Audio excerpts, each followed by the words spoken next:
Hello friends, स्वागत है आप सभी का हमारे यूट्यूब चैनल पर। तो आज के इस वीडियो में हम डिस्कस करने वाले हैं LOC लाइन ऑफ कंट्रोल, जो कि भारत और पाकिस्तान को लेकर के हमेशा से चर्चा का विषय बना रहता है। हाल ही में अभी पहलगाम हमले के बाद LOC जो है हमेशा चर्चा में आ गया एक बार फिर से। वैसे तो भारत पाकिस्तान के युद्ध जब जब हुए हैं आज़ादी के बाद से, तब तब LOC चर्चा में रहा है। LOC यानी लाइन ऑफ कंट्रोल, यहाँ गिलगिट बाल्टिस्तान का क्षेत्र पड़ता है, जिसे हम POK पाक ऑक्युपाइड कश्मीर भी कहते हैं।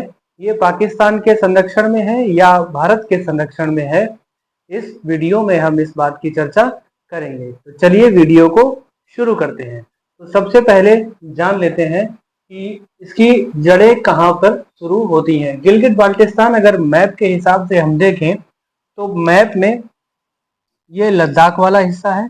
इसमें जो आधा हिस्सा है वो गिलगिट है और आधा जो है वो बाल्टिस्तान है। और यहाँ से जो श्रीनगर है वो चालू होता है जम्मू कश्मीर जो कि राज्य है, जहाँ उधमपुर कटरा नाम की जगह पड़ती है, जहाँ माता वैष्णो देवी का दर्शन करने के लिए सभी लोग जाते हैं। तो यहाँ ये लद्दाख वाला क्षेत्र हो जाता है और गिलगिट बाल्टिस्तान का ये ऊपर वाला हिस्सा हो जाता है। ये गिलगिट और ये बाल्टिस्तान, और थोड़ा सा हिस्सा जो यहाँ पर जम्मू और कश्मीर के बगल में पड़ता है उसको हम लोग कहते हैं POK पाक ऑक्युपाइड कश्मीर।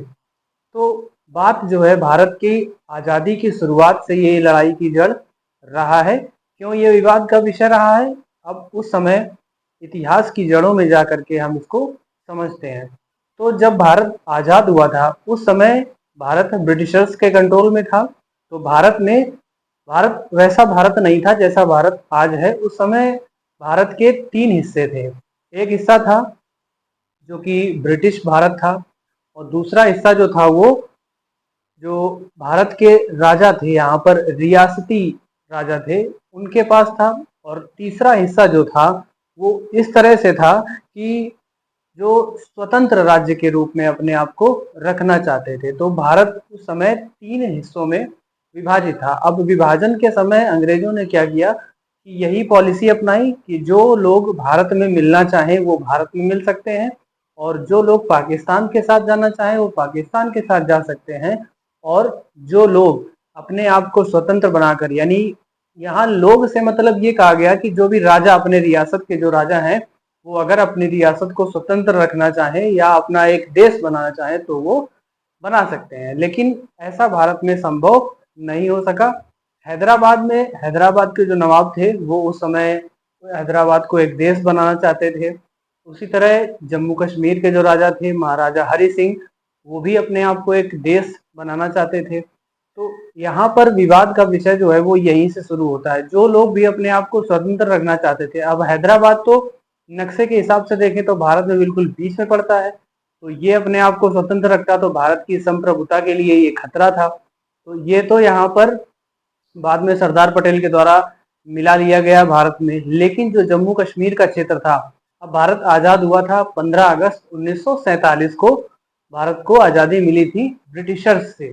अब यहाँ पर जो पाकिस्तान वाले हिस्से थे वो पाकिस्तान में चले गए, और जो भारत वाले हिस्से थे पाकिस्तान, पूर्वी पाकिस्तान और पश्चिमी पाकिस्तान, जो कि आज एक हिस्सा बांग्लादेश है और दूसरा पाकिस्तान है।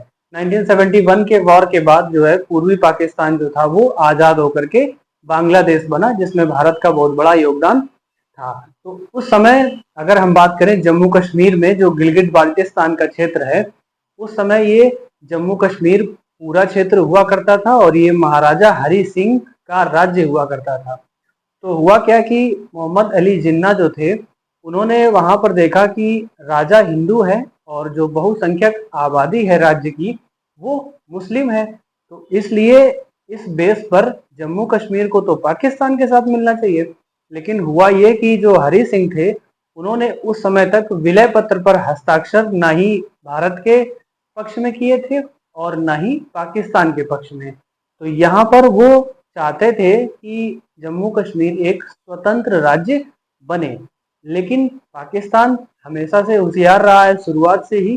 तो उन्होंने क्या किया कि मोहम्मद अली जिन्ना ने कबायली आक्रमणकारी, जो कि वहाँ के जो आक्रमणकारी आतंकवादी जो जैसे कि आज हैं उसी तरह के थे, वो सेना के साथ मिल करके वहां की प्रजा को जा करके यानी जम्मू कश्मीर में जा करके मैप के हिसाब से देखें तो ये वाला हिस्सा यहाँ पर घुस करके उन्होंने जो जम्मू कश्मीर राज्य के लोग थे, वहाँ के सिख थे, वहाँ के हिंदू थे, उनको मारना चालू कर दिया, उनको मार काट के वहां से भगाया। कुल मिला के अपने आप को वहां स्टेबल करने की कोशिश की।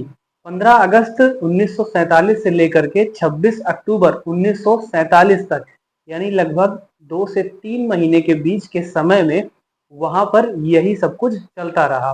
अब जो महाराजा हरि सिंह थे उनके पास अपनी कोई स्वतंत्र आर्मी तो थी नहीं, तो इसलिए उन्हें उस समय तक भारत में विलय होने के लिए साइन नहीं किए, लेकिन 26 अक्टूबर तक आते आते स्थिति उनके कंट्रोल से बाहर निकल चुकी थी। तो वहां पर उन्होंने इंस्ट्रूमेंट ऑफ एक्सेशन विलय पत्र जो कि भारत की तरफ से था उस पर साइन किए। ये विलय पत्र क्या था? विलय पत्र एक ऐसा पत्र था, प्रपत्र था, जिसमें जो रियासत के राजा थे वो एक बार अगर भारत के क्षेत्र में, भारतीय परिक्षेत्र में, संघ में शामिल हो गए तो फिर वो दोबारा कभी भी अलग राज्य के रूप में, देश के रूप में नहीं अस्तित्व में आ सकते हैं। इसलिए महाराजा हरि सिंह शायद डर रहे थे साइन करने से कि इसके बाद, साइन करने के बाद कभी स्वतंत्र देश नहीं बना पाएंगे, लेकिन मजबूरी में उनको साइन करना पड़ा। और जब से उन्होंने साइन किए, 26 अक्टूबर की शाम को उन्होंने साइन किए और अगले ही दिन 27 अक्टूबर की सुबह से वहां पर भारतीय सेना जो इंडियन आर्मी थी वो पहुंच जाती है। अब उस समय तक जो पाकिस्तान की जो कबायली आक्रमणकारी थे वो गिलगिट और बाल्टिस्तान ये दोनों क्षेत्र यहाँ तक पहुंच चुके थे। तो जो महाराजा हरि सिंह थे उनके साइन करते ही सब पूरे मामले जो जम्मू कश्मीर के थे, विदेश, संचार और आक्रमण से संबंधित, जो वायु आक्रमण संबंधित थे, वो भारत के पक्ष में आ जाते हैं। तो वहां पर उस समय प्रधानमंत्री होते हैं जवाहरलाल नेहरू। अब गिलगिट बाल्टिस्तान के क्षेत्र के जो मुद्दे हैं इसको वो लेकर के चले जाते हैं यूएन में। यूएन यानी यूनाइटेड नेशन। अब यूनाइटेड नेशन उस समय द्वितीय विश्व युद्ध के बाद बनाया गया था। ये बनाया ही इसलिए गया था कि देश आपस में कभी भी लड़ाई ना करें, वॉर ना करें, या तीसरे विश्व युद्ध जैसी स्थिति ना उत्पन्न हो। तो वहां यूएन में ये मामला पहुंचा, तो इसका मतलब है मामले को और खींचा गया।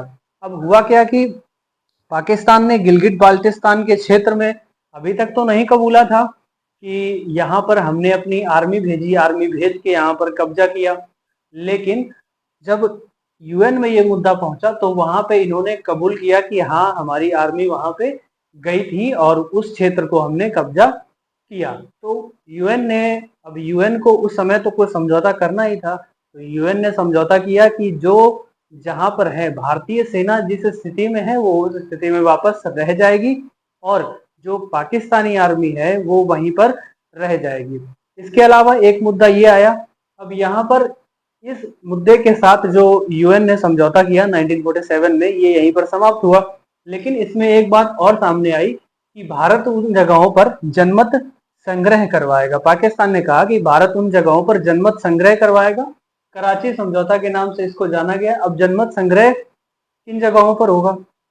जनमत संग्रह उन जगहों पर होगा गिलगिट और बाल्टिस्तान के क्षेत्र पर जहां पर जो कबायली आक्रमणकारी थे पाकिस्तान के वो घुस आए थे जम्मू कश्मीर की सीमा में। तो वहां पर जनमत संग्रह उसी स्थिति में संभव था जब गिलगिट बाल्टिस्तान क्षेत्र में जो कबायली आक्रमणकारी थे वो वापस से पाकिस्तान वाले क्षेत्र में चले जाएं, लेकिन वो कभी वहां से गए ही नहीं। तो जब वहां से कभी गए ही नहीं तो जनमत संग्रह भारत ने कभी कराया ही नहीं। भारत क्यों कराए जनमत संग्रह? क्योंकि वहां पर तो पाकिस्तान के जो लोग हैं वो अभी भी वहां पर हैं और जो भारत की जो हिंदू संख्या है, प्रजाति है, वहां पर उनको दहशत में रखे हुए हैं। तो इस तरह से वहां पर अभी भी जनमत संग्रह नहीं संभव हो सका है। तो ये कराची समझौता में होता है। कराची समझौता, अब यही कराची समझौता में इसी को सीज फायर लाइन कहा गया, जो कि सीज फायर लाइन गिलगिट और बाल्टिस्तान का क्षेत्र होता है। इसके अलावा अगर हम बात करें यहाँ पर दोबारा से पाकिस्तान का युद्ध होता है, दूसरा युद्ध 1965 में। उस समय लाल बहादुर शास्त्री जी प्रधानमंत्री होते हैं और ताशकंद समझौता होता है। ताशकंद समझौता 10 जनवरी 1966 में होता है। तो यहाँ पर इस समझौते में क्या होता है, ताशकंद समझौते में जब दूसरा युद्ध होता है, इसमें शास्त्री जी जब इस समझौते पर साइन करते हैं तो वहां पर शास्त्री जी की मृत्यु हो जाती है। तो यहाँ पर जो है ताशकंद समझौता और इसके पश्चात जो तीसरा युद्ध होता है भारत पाकिस्तान का तीसरा युद्ध 1971 में, इसमें पूर्वी पाकिस्तान जो है जिसको हम बांग्लादेश कहते हैं, ये आजाद हो जाता है और शिमला समझौते में इसमें बाकायदा हस्ताक्षर होते हैं। तो यहाँ पर जो 1971 का वार होता है, इसमें पाकिस्तान बुरी तरह परास्त होता है भारत से और जो है बांग्लादेश एक स्वतंत्र राष्ट्र के रूप में उभर कर सामने आता है, जिसमें भारत की प्रमुख भूमिका होती है। तो जो शिमला समझौते में है, शिमला समझौता हुआ, सीज फायर लाइन जो बनी थी कराची समझौता में 1947 में, इसी को कह दिया गया LOC, लाइन ऑफ कंट्रोल।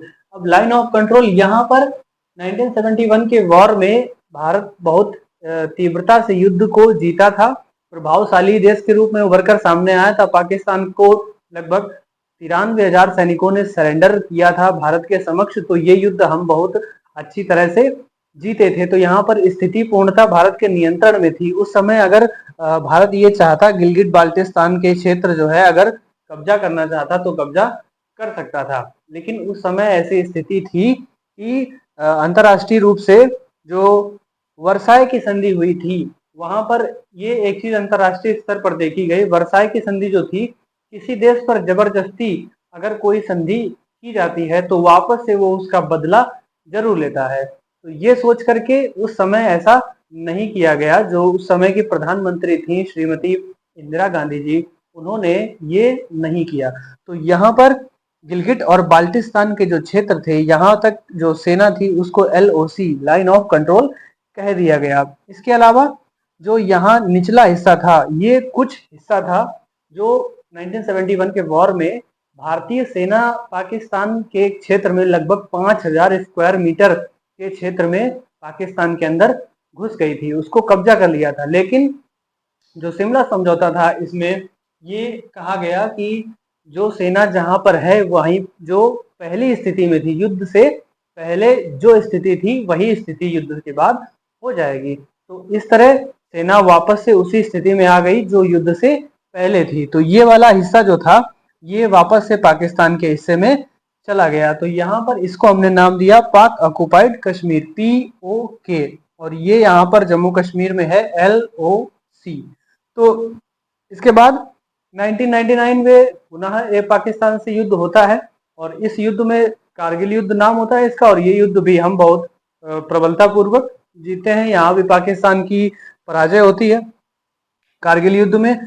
तब से पाकिस्तान ने अपनी पॉलिसी बदली है युद्ध करने की। तब से शायद वो जान गया है कि हम भारत से डायरेक्टली वॉर में नहीं जीत सकते। तो यहाँ पर उसने अपनी पॉलिसी चेंज की है और कायरतापूर्ण हमले किए हैं। कायरतापूर्ण हमले जैसे कि 26/11 का हमला, उरी का हमला, पुलवामा अटैक, पठानकोट और हाल ही में अभी पहलगाम और गुरदासपुर।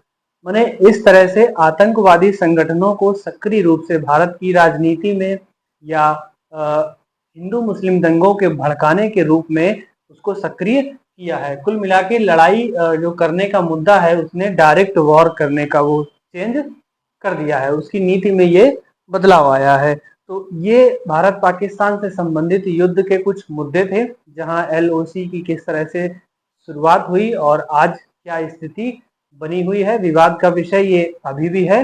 अपनी राय आप हमें कमेंट बॉक्स में जरूर दे सकते हैं। वीडियो को पूरा देखने के लिए आपका धन्यवाद, और अगर आप हमारे चैनल पर पहली बार आए हैं तो चैनल को सब्सक्राइब कर लीजिए, वीडियो को लाइक कर दीजिए। Thank you.